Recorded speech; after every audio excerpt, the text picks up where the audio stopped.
Macedo and California GOP Chairwoman Jessica Milan Patterson. Thank you both for coming on. So, Jessica, to you first. J.D. Vance said this about Pete Hegseth and the whole confirmation process. Watch.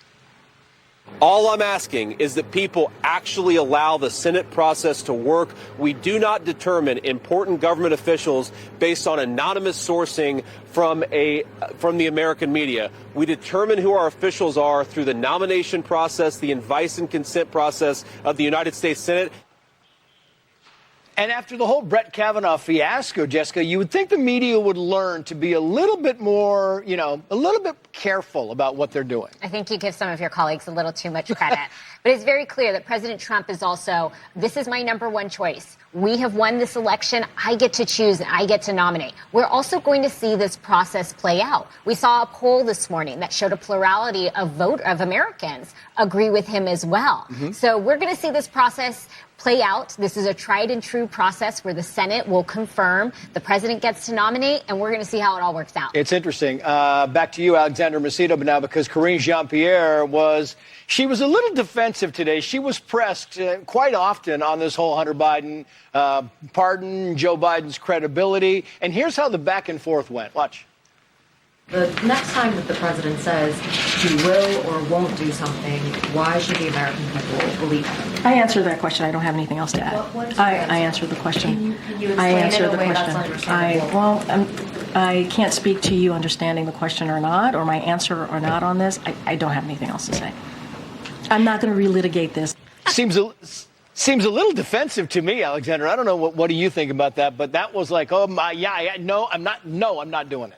That was the most non-answer I've ever heard before in my life. This goes to that we have so much distrust of our elected officials because they say one thing and they do something very different. I don't think it's a problem for the media or the American public to ask. He said he was going to do this. He did the exact opposite. We have to build faith back in our republic, and this is not how you do it. Yeah, and that's not maybe the last of it here, because you have Texas Congressman Lance Gooden on Biden giving the possibility of preemptive pardons to people like, Adam Schiff, maybe Liz Cheney. He had this to say.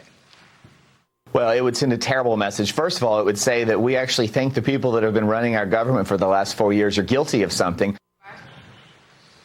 It would send a terrible message, but it would be awfully telling, Jessica. Absolutely. He has about a month left in his presidency, and this is what he's choosing to focus on. Last month, Americans were so incredibly clear what is important to them. They want a thriving economy. They want to be paying less for their gas. They want a secure border. Instead of focusing on those issues in this last month and going out on top, he's choosing to focus on this, and it's incredibly telling. If you were betting, would you bet that he actually issues these preemptive pardons? Yes. Really?